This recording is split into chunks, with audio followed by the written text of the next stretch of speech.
Lanjut ke kasus 6 ya. Bismillahirrahmanirrahim. Assalamualaikum warahmatullahi wabarakatuh. Selamat pagi dokter dan teman-teman. Hari ini saya akan mempresentasikan kasus ke-6, yaitu mengenai kasus pneumotoraks. Jadi pneumotoraks ini merupakan salah satu penyakit yang terjadi ketika ada udara di dalam rongga pleura ya, di dalam kavitas pleura. Kasusnya itu Tuan F, 61 tahun dengan keluhan utama sesak nafas sejak beberapa jam yang lalu. Nah, ini menunjukkan sesak nafas beberapa jam ini masih akut ya, sifatnya akut. Jadi sesak nafas atau dyspnea ini merupakan sensasi yang tidak nyeri namun tidak menyenangkan juga. Jadi adanya usaha bernafas yang tidak sesuai dengan beratnya aktivitas. Dyspnea ini terjadi bisa karena gangguan respirasi, contohnya tuh gangguan ventilasi, difusi atau perfusi, adanya bronkospasme atau adanya edema saluran nafas, atau adanya hipersekresi mukus. Terus era riwayat penyakit sekarang, sesak nafas ini dirasakan pasien 3 jam yang lalu dan terasa semakin lama semakin berat, berarti semakin progresif ya, mengalami perburukan. Kemudian sesak nafas tidak disertai batuk, pilek, dan demam, berarti tidak ada infeksi patogen. Karena ketika ada infeksi, biasanya terjadi penurunan imun, ada pelepasan mediator, ada pengeluaran PG, ada peningkatan termostat tubuh di sini, yaitu tidak ada infeksi patogen. Terus RPD-nya 6 bulan lalu pernah mengalami sesak nafas seperti ini. Dan dokter di rumah sakit melakukan WSD di dada kanan. WSD itu water resist drainase ya. Di dada kanan dan pasien kembali bernapas seperti biasa.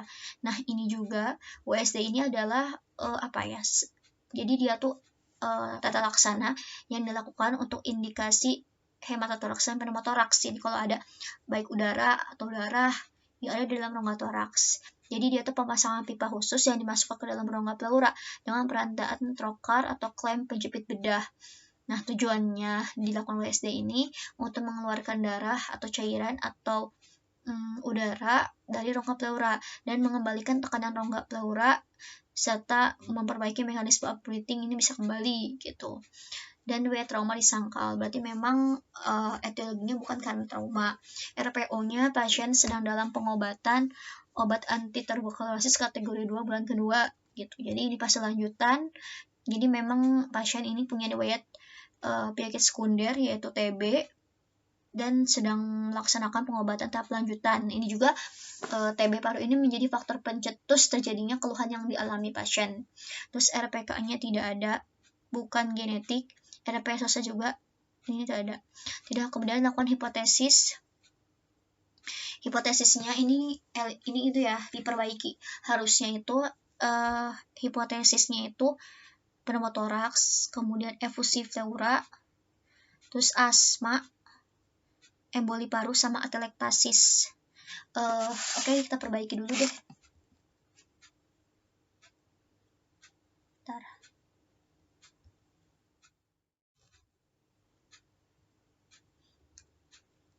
Nah, ini udah diperbaiki hipotesisnya itu karena tadi sesak nafasnya itu makin lama makin berat. Tidak ada batuk, pilek, demam, memang bukan karena infeksi. Terus ada riwayat water cell drainase, WSD ya, memang itu indikasi pneumotoraks, hematotoraks. Berarti memang mungkin nih pasien ini terjadi gangguan kolaps paru. Terus dia juga ada riwayat penyakit sekunder yaitu tuberkulosis. Maka hipotesis yang bisa kita ambil itu pneumotoraks, jelas ya. Berarti ya karena memang ada indikasi WSD juga. Terus ada riwayat WSD juga. Terus efusi pleura, yang mungkin ada cairan ya kebanyakan di pleuranya sehingga akan timbul sesak gitu ya. Ada infeksi juga, ada yang penumbut, kan ada itu kan bisa, efusi pleura itu bisa mengganggu perfusi. Terus asma ini ya gejalanya ada sesak juga, sesak yang diakibatkan kesempitan jalan napas. Terus emboli paru ini sesak juga. Ini kalau emboli paru itu sebetulnya itu gangguan vaskular ya yang menuju ke pembuluh darah ke paru-paru. Terus atelektasis ini sesak. Nah, jadi atelektasis ini kayak kolaps paru juga sih.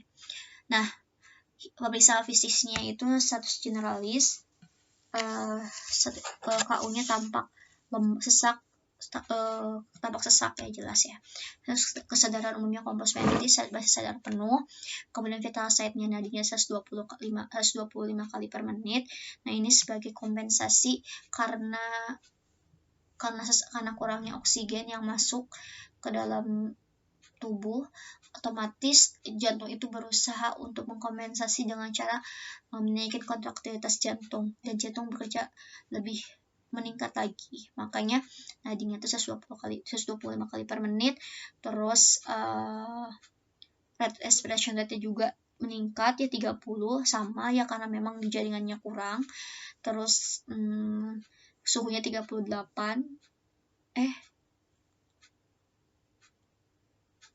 Suhunya berapa sih harusnya? Mohon maaf, ini suhunya 3. Mohon maaf ya, ini salah ya, karena memang tidak demam. Ini tuh harusnya 36,8, 36 di bawah, pokoknya nggak demam gitu. Terus tekanan darahnya 147. Mungkin ini karena kompensasi dari jantung yang meningkat, atau mungkin karena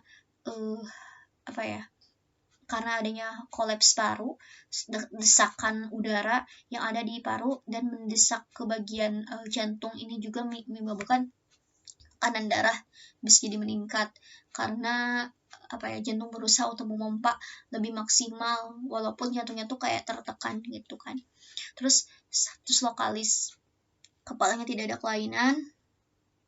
Terus THT-nya normal, pernapasan cukup hidung negatif, berarti tidak ada itu negatif. Terus leher JVV tidak meningkat. Terus JVV tidak meningkat. Trakea bergeser ke sisi kanan. Artinya ini tuh kayak ada bergeser kan, berarti mengalami trakea bergeser ke sisi kanan. Artinya berarti ada gangguannya itu ada di kiri gitu. Jadi bagian paru sebelah kiri itu ada sesuatu yang mendesak mediastinumnya itu jadi bergeser gitu, entah karena adanya udara yang mendesak, atau mungkin apakah ada massa di lehernya yang membuat trakea ini jadi terdorong ke satu sisi gitu. Terus pemeriksaan toraks parunya, inspeksi simetris dada sebelah kiri tertinggal. Nah, ini jelas ya, kemungkinan gangguannya itu ada di paru sebelah kiri. Jadi paru sebelah kirinya itu mungkin saja terjadi kolaps gitu. Ada keterlambatan lokal sehingga ada gangguan gerakan pernafasan. Nah, jadi ada penyakit paru, bisa karena penyakit paru atau pleural di bawahnya.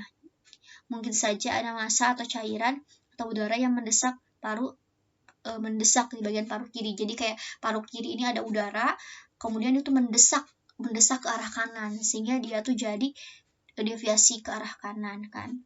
Dan parunya tertinggal karena memang parunya itu kayak mengecil kan, karena adanya udara di sana yang membuat parunya mengecil, akhirnya ya seperti tertinggal gitu karena parunya kolaps.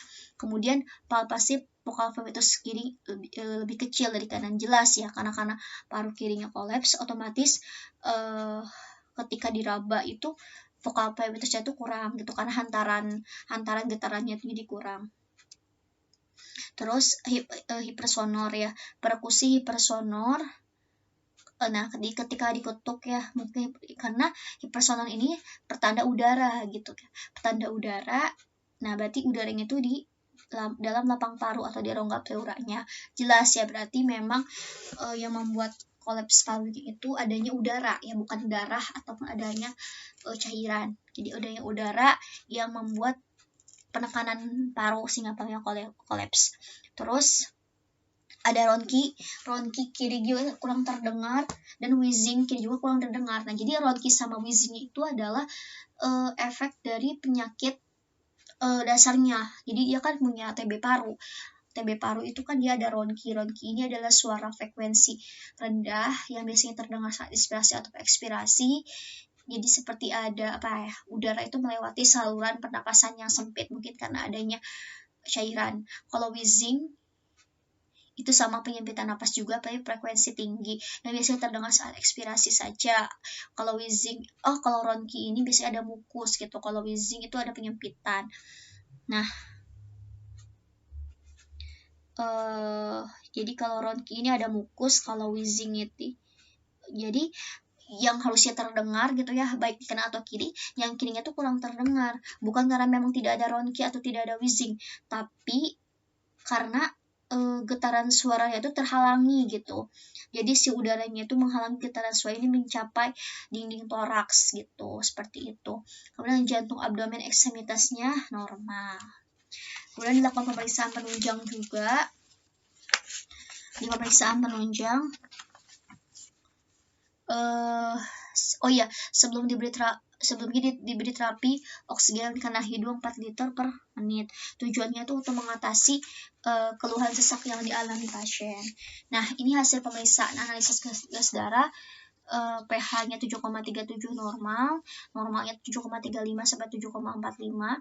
Kemudian pH oksigennya 70, ini kurang sekali karena normalnya itu kan 80 sampai 100. Nah, ini terjadi karena adanya gangguan paru yang menyediakan oksigen bagi darah ini berkurang gitu, karena adanya gangguan pernapasan tadi, karena adanya paru-paru kolaps tadi.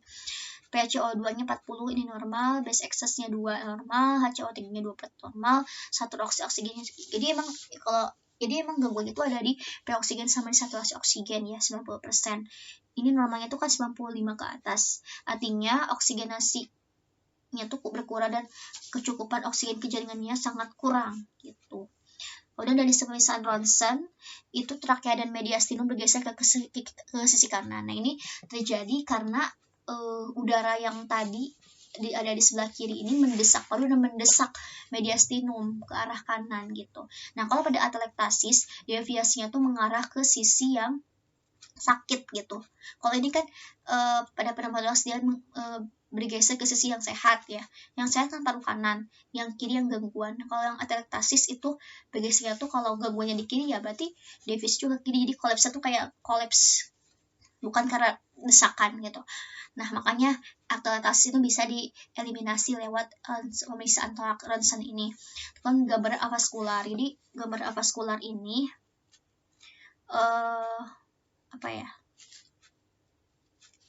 gangguan avaskular dan ada pleural line di lapangan paru kiri. Artinya gangguan avaskular ini sebagai pertanda kayak kelihatan kan, nggak kelihatan gitu pembuluh atau jaringan parunya tuh gede pas lagi pembuluh darah tuh nggak kelihatan. Terus pleural line, jadi kelihatan visceral pleural line. Jadi pleural line itu adalah batas paru kolaps, dan batas paru kolaps dan batas daerah yang terisi udara tersebut gitu. Ciri khasnya tuh garis radial opak tipis yang berasal dari pleura visceralis gitu. Visceralis itu adalah antara paru-paru sama capitis pleura kayak gitu. Di lapangan kiri paru ya, jelas ya, berarti memang ini jelas ya ini. Kemudian dari diagnosisnya itu akan diagnosisnya itu pneumotoraks sinistra, karena gangguannya itu ada di sinistra. Dari hasil ronsen jelas ya, deviasi juga dia mengarah ke kanan, otomatis gangguan ada di sinistra. Gangguan itu di sinistra spontan sekunder gitu. Jadi sekunder kenapa? Karena karena ada penyakit riwayat penyakit paru dulu gitu. Dia pneumotoraks ini disebabkan karena adanya TB paru gitu. Kemudian jadi kenapa spontan? Karena kan ada yang spontan, ada yang trauma. Karena memang dia trauma disangkal ya otomatis bukan pneumotoraks traumatik gitu. Kemudian kenapa dieliminasi ya teman-temannya, kenapa dieliminasi? Jelas kalau efusi pleura itu dia itu adanya cairan di dalam. Kalau enggak, ini kan udara ya. Kalau asma itu biasanya kalau di ronsen langsung nggak ada tanda-tanda seperti ini. Dan kalau asma itu dia besuk saluran nafas yang terjadi karena alergen. Kalau emboli paru itu gangguan karena vaskular, jadi ada sesuatu, ada emboli entah udara atau apa yang menyumbati pembuluh darah yang menuju ke paru-paru. Atelektasis juga dari ronsen toraks juga biasanya kalau atelektasis itu dia mediastinumnya itu bergeser ke arah yang sakit gitu. Selain itu ya udah sih, kayaknya itu bisa menjadi salah satu alasan kenapa pneumotoraks sinistra spontan sekunder ini dieliminasi. Oh ya, tambahannya lagi mungkin kalau efusi pleura itu vokal frame itu kiri kanannya itu lebih apa ya, rendah gitu ya. Bukan kan kalau ini kan dia lebih yang vokal prioritas kirinya lebih kecil. Kalau yang efusi pleura itu biasanya kanan kirinya yang sama gitu. Terus tidak ada suara nafas tambahan, biasanya tidak ada hipersonor karena isinya cairan, itu nggak ada hipersonor. Dan pada ronsen itu kalau efusi pleura karena isinya cairan itu radio opak itu, bukan radiolucent. Dan biasanya isinya kalau diketuk itu pekak karena isinya cairan. Terus kalau asma itu tidak ada dada tertinggal atau trakinya tidak bergeser, tidak ada demam. Terus biasanya kalau pada asma itu ada pemeriksaan lab darah, ada pemeriksaan paru, contohnya spirometri. Terus emboli paru juga dieliminasi. Kenapa? Karena ditemukan kelainan biasanya jadi kalau emboli paru itu biasanya tersumbat arteri pulmonalis, biasanya ada hiperkoagulabilitas atau ada hipoksemia gitu ya. Ada hipoksemia di sini. Terus kalau atelektasis itu karena yang biasanya kena itu deviasinya tuh ke arah yang terkena gitu. Maka jelas ya diagnosisnya itu pneumotoraks sinus spontan sekunder. Kemudian tata laksananya itu pemancangan chest tube dengan anestesi lokal menggunakan teknik standar melalui interkostal kelima linea mid aksila. Tujuannya apa? Ya, dia mengeluarkan udara dari rongga toraks. Nah, setelah pemasangan chest tube, jika desis udara akan terdengar. Jadi setelah pemasangan chest tube terdengar desisan udara dan terlihat undulasi pada selang penyambung. Jadi undulasi ini adalah naik turunnya cairan pleura akibat pernapasan pasien yang dapat dilihat. Jadi selanjutnya dilakukan ronsen dada lagi, dan hasilnya itu cedera bronkofaskularnya dan pleur lainnya menghilang. Tampak di lapangan atas paru terlihat fibrosis dan kalsifikasi. Nah, jadi fibrosis dan kalsifikasi ini terjadi itu kan disebabkan karena riwayat si TB parunya itu gitu ya. Di apex paru karena memang mikroba TB. Nah, itu. Setelah itu ya berarti pneumotoraksnya menghilang. Jadi pasien stabil dan siap untuk pengobatan berikutnya. Seperti itu.